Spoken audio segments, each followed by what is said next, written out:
Spinal immobilization begins with manual immobilization of the cervical spine and continues with application of a cervical collar.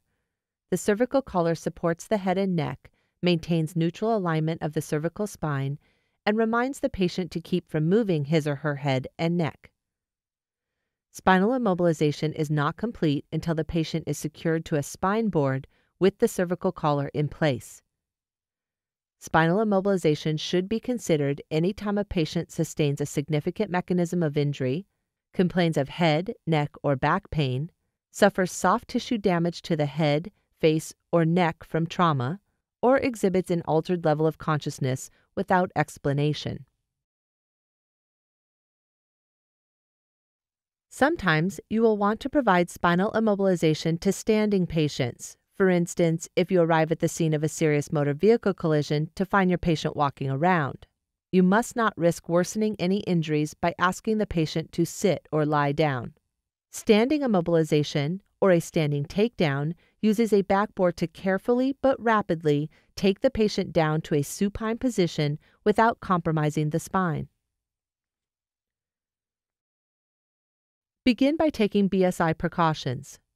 Approach the patient from the front and instruct him or her not to move. Explain the procedure and gain patient consent. The sensation of falling backwards can frighten even an informed patient, so be sure to explain the steps carefully.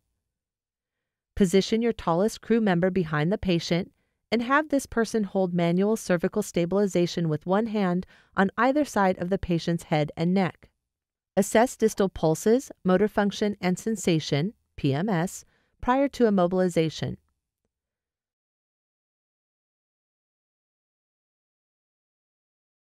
Place an appropriately sized rigid cervical collar on the patient's neck after palpation and inspection of the cervical vertebrae.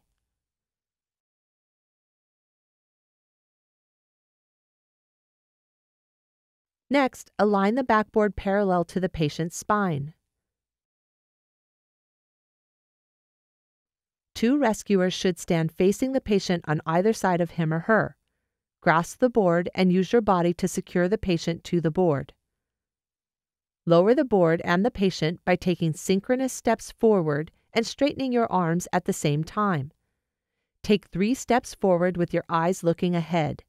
Use your free arm for balance. Be sure to keep your abdominal muscles tight and your back straight.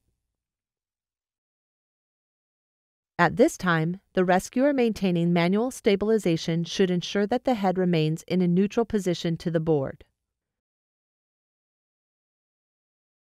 Continue manual stabilization while performing the appropriate patient assessment.